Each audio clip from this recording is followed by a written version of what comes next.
rise and shine. You would always find us here. This is Enterprise Weekend, reaching you from Enterprise Television. I am Henry Igwebike. And I'm Choma Okoye. All right, we'll be starting off today with our newspaper headlines to see all that we have from the desk. And right after that will be, conversation also. But please do well to be part of our community. Have a say in what we say. You can always find and reach us at Enterprise TV News.com. You may like, comment, and follow us on all our social media platforms at Enterprise TV 7. So today we'll be kicking off with our newspaper headlines, and first on the list is the Vanguard newspaper. Yeah, and on the top strip you have "Why Abacha Sent Me to Prison." That is coming from former President Olusegun Obasanjo, and details are on page 6. All right, on the scuffle, between Emir Sanusi and the second person, Emir Sanusi secures victory against Bayero through appeal court. Well, I want to believe that would equally, make it to the Supreme Court for a final decision on that particular This particular case is lingering longer than normal. Yeah, and to say that it's happening in a traditional, cultural, setting, it's actually very disturbing. Yeah, it's disturbing. Okay, moving on. A letter to the Inspector General of Police.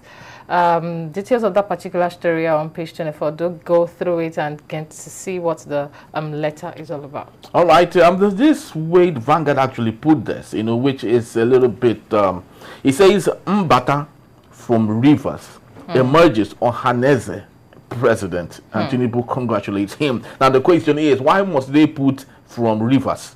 Is it to make it look like he is really not from the southeast of Nigeria? So why should he head Ohaneze? The truth is, for some stories to really sell, the way they actually get to put it in print matters. And when they say, oh, a new Ohaneze is emerged, they might not want to. They won't grasp the attention of people. For the attention, but getting to put the punchline, which is from Rivers. And a lot of people want to know who is this person from Rivers that actually scaled through to become the Ohaneze of Indigo. Yes, particularly, noting that those from Rivers State, Ikwere, I've always denied not being Igbo people, so that is, I want to believe, what the Vanguard used to, to make that story up. Hopefully that people would go buy it and read it. So if you're interested, go get a copy of Saturday Vanguard. And the story is on page 5. Yeah, this of the story is on page 5. And moving on, health. Beware, your pet's dog may spread drug-resistant salmonella. Details of that particular story on page 28, and it's a study that has been reviewed. So if you have a pet, yes, especially you you love pets. You love all these small chihuahuas.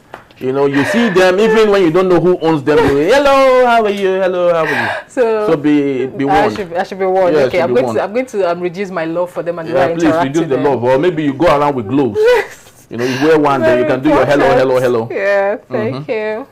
All right, so let's talking points today. U.S. government returns $52.88 million linked to Diezani. Again. This is interesting. At the same time, should serve as a lesson to our leaders, right? Especially those ones who feel that they are immune from anything or any whatever sort of criminal cases in the future. Because what you see Diezani going through right now, there used to be a time during the days of Goodluck Ebele Jonathan when she was the A and the Amen. Right? Every money passes through her. She decides who gets what and how they get it and so on and so forth. At that point, she felt that no one can touch her. Just like most politicians now. So I wouldn't want to mention names. They feel they're untouchable. They are above the law. They are the law. They are the law. You see them fixing their relatives in big places in the judiciary to cover their tracks and all of that and so on and so forth. But just like Diezani and what she's going through, no one is immune to some of these things, right? The universe has a way of reclaiming itself. It's just like when humans go and say they want to sandfill the ocean, right? You might do it for 20 years, for 50 years. But when nature wants to reclaim back its thing, it wouldn't ask you. In just one sweep, it will come and reclaim back all of those things that you think you've taken away from it. Okay, now, I like your point of view. Now, for me, the question I want to ask is, or I would keep asking, who are they paying this money to? Under whose custody? Whose account? Okay, let's not forget that they are still remitting some Abacha funds. Abacha's funds, yeah. And we cannot tell how... Account for it. I cannot account for it. Now, this is another return of $52.88 million. Out of, in fact, it was supposed to be 100, because I read through the story, it was supposed to be $144 million. So what they've just, of course, done now is 52. So we still have a leftover of 90 something. Now, if we have this dollars. money and we have some that are coming in from Abacha's loot, where is it going to? And we still borrow such huge funds.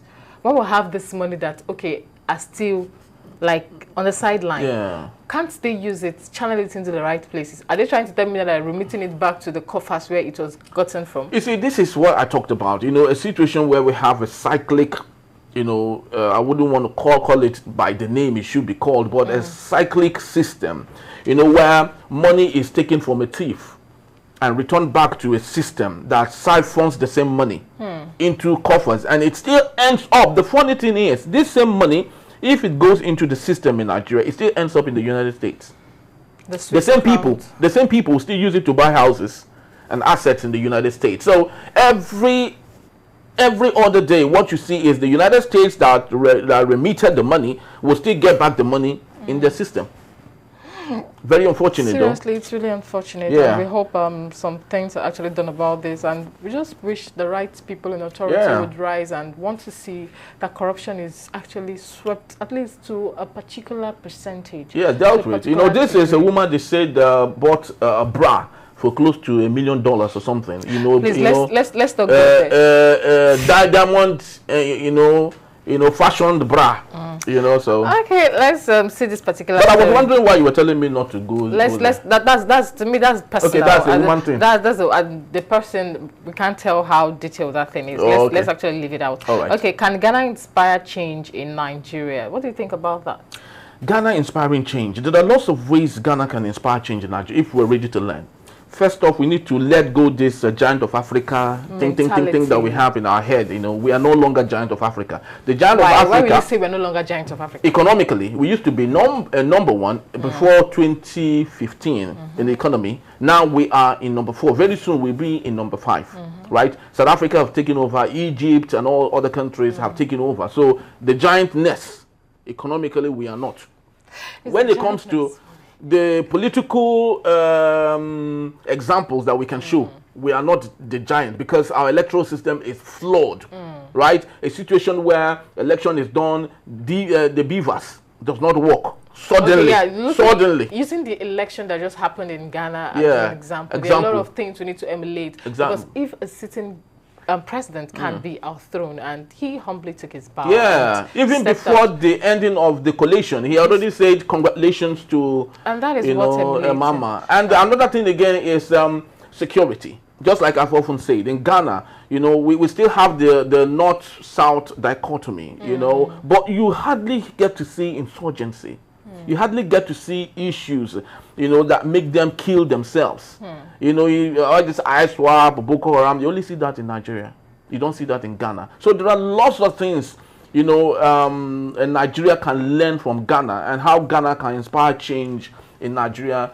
And for us, equally, citizens in the country equally need to learn 1 or 2 from Ghana. Ghana are more patient. When it comes to law and order, they respect that.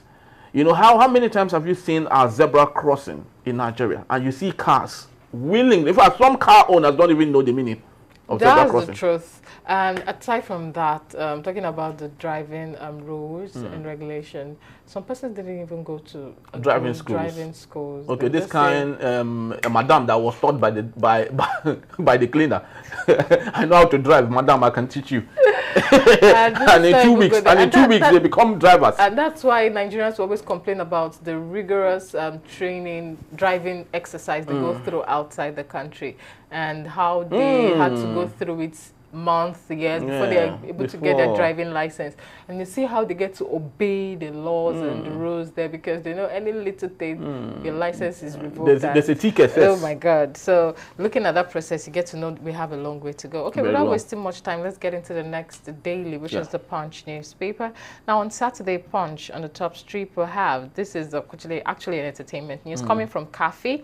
Men interested in dating me shouldn't be scared. Now, why do you think older women, are becoming very disturbed right now? Because they don't see, proposals, from men. Remember, she's divorced actually. Yes. Yes. Now, so this is not about older women. Cafe is a force.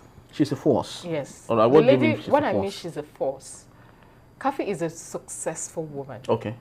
Now, if I bring out the list of successful women, I'm a woman. All right. I'm a young lady. I get to hear some person's advice. Even when I listen to Ibuku Awosika, I'm going to give a story. She was talking about a lady who was in her 30s. She'd not even gotten married. Then when Lekki was opening up, she's very wealthy. She works hard. She has a car. So she got to go get a house. She bought a house, and the person was saying, oh, you're married and you have to go buy a house. Men will become more scared of you. That is where I'm coming from. They are scared of her not because she's older. Okay. But she is successful. Kefi manage talents. So why do you think men are scared of successful women? Now, a lot of men are scared of successful women because a lot of men have been made to believe the only thing they can offer women is money. And when they see, oh, this woman have got money, this woman have got influence, they begin to think, what else can I give her beyond money? No. And no, that is the truth. Okay. If you listen to 80% of men, they will say, what else does she want? I'm giving her money. And if you just go online and just watch the way some men talk, oh, I trained her in school, I did this. And now bring a woman that has seen life, that has, let me say, she's worked hard for her money, she's built herself, she's built a brand, she's grown. So men are scared to approach her because at that point they're looking at their money. Okay, this woman I've got more than enough I'm going to give her. Well, what else can I give her? I want to differ on that. Why will you differ? I want to differ on that. It's not actually really because of men are scared of how much more can they contribute to a successful woman. Rather, what they are scared of, can this woman actually be loyal to me? Oh, will be loyal in what sense? Humility. No. Being the woman that she should be in the house. No, what is humility? What is humility? Means knowing that there is a hierarchy in the family. Okay. That God made it. That a man is the head of the home. Okay, wait, and a woman is the helper of the head of the home. Yeah, okay. Right? But when a man feels that a woman would not allow him be the head of the home, that is when men get scared. Not really because they feel they can't give enough money. I want to ask you a question. Please do. What is your definition of a head of a home? A head of a home means someone who is there to guide, to fashion, to determine, right, how a home and the vision and the mission of the home. That is the head of the home. It's just like a captain. I want to ask you another question. A captain is the one that directs the navigation. Okay, the navigation. Let me ask you another question. Can a man who have not found his purpose and defined who he is be able to lead a home? No, definitely. Thank you. You give an example of a captain. Yeah. Do you know that a lot of men, in question and in quotes, I have this knowledge. I will never marry for where I am now. I'll marry for where I'm going to. Okay. Yeah, I'm still single. Motivation. No, that is motivational just... speaker. No, I'm not a motivational speaker. So, if a man, for example, this lady have defined her purpose. Okay. She has a direction she's heading to. Now, let me give you an example. I'm always going to use Ibuku Awosika because she's one person. Why do you always look in Ibuku? Yeah, she's one person I look up to. Awosika, she's the owner of the what oil, isn't it? Not the oil. She was once the chairman for First Bank and Co. She also have a furniture company. She also has the chairs and Co. Is she not the one with the biggest oil rig or something? No, it's Alakija. Okay, because I actually confused both. That's Alakija. This is Ibuku Awosika. Okay. Now, Ibuku Awosika, she's one person who said something, and that is one thing I love. As a woman, it's a taboo for you to meet a man who is in claim or in quotes be your husband. Okay. And you cannot move from step 2 to step 20, and you are going down the radar. that man is not, because we women, we are like gardens. Okay. You're supposed to, if I am blooming before you came into my life, and I started shrinking, then you are like a pest to me who is actually diffuse me. So as a woman, you are supposed, as a man rather, if you're coming into my life, you're supposed to come with the fertilizers, come with every necessary thing to actually make me blossom. Aside from being a garden, maybe I could actually be a park where people can even come and get life. People can come there and experience something beautiful to actually flourish their own life. So that is one thing a lot of men lack. A lot of men have not found out who they are. Okay. Where they are at and where they are going to. Well, that's just and they want pocket to lead. Of them yes. too. Yeah. And they want to lead. And most times when they now meet a woman who knows where she's headed, they'll be like, "You're not listening to me. This is no. You're supposed to lead." Let me give you an example.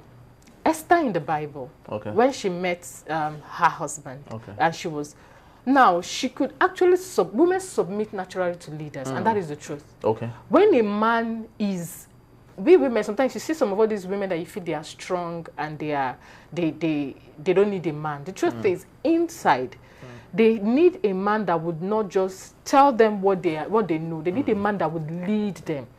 They need someone who has foreseen something ahead and would actually be able to propel them towards that. Very true. And a very good example of that is the family of Dariat Aladi. You know, I envy and I enjoy the relationship between him and the wife. The wife is about 52. Dari is about 43. See it? About a 10-year gap.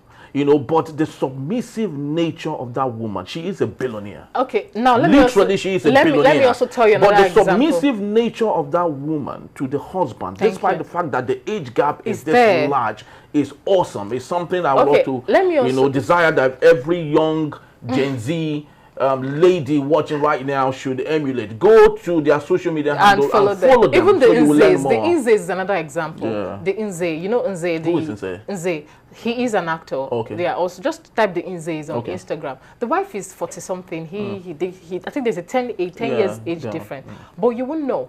Yeah. You won't even be able to fathom. She's a producer.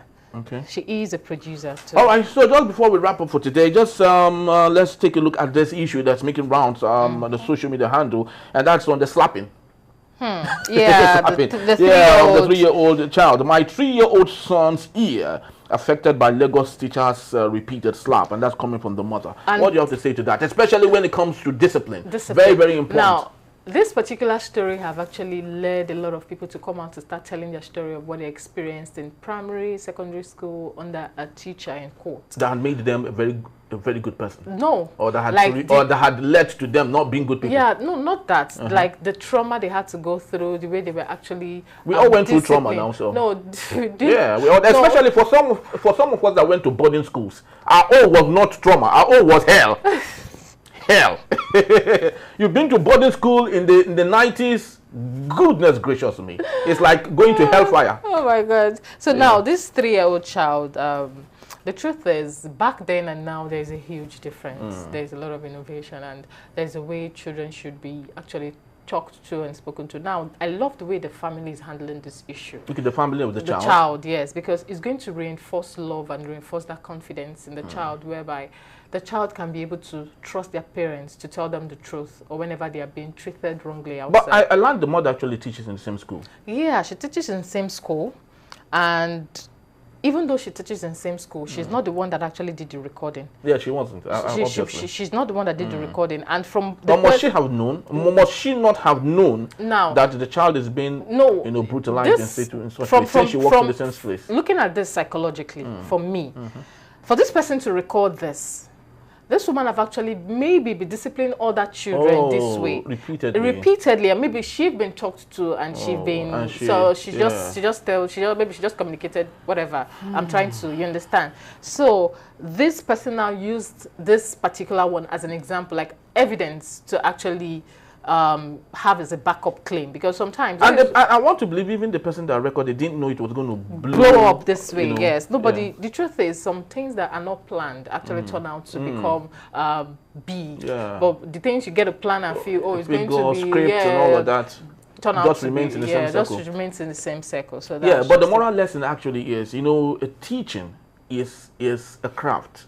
Teaching is a gift. Teaching is a gift, but some children can be something else. Yes, that is why it's I a gift. won't lie about that. Yeah, that is why it's a gift. Because if you love teaching, you would know that children are different. True. There are fast learners. And they are slow learners. Like some of us, we are slow learners. Right? What our mates take like 1 week to learn, we take a longer time, but of course we can come up to speed.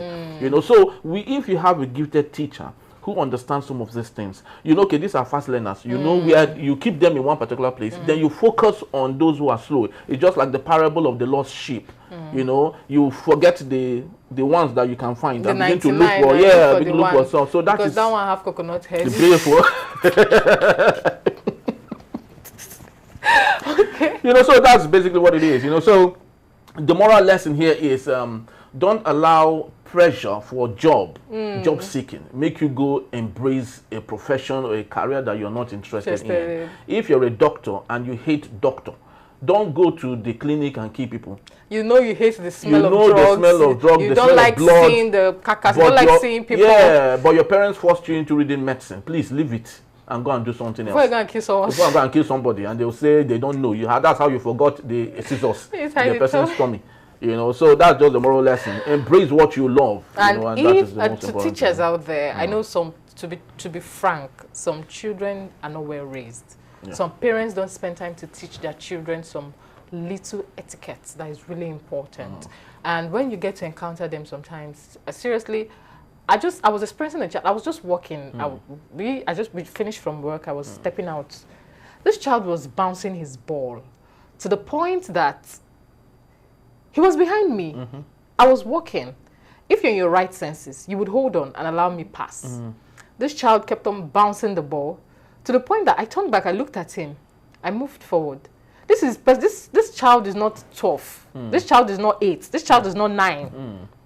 And looking at him, he's a little bit taller than me. You know all these children that have been overfed. Yeah.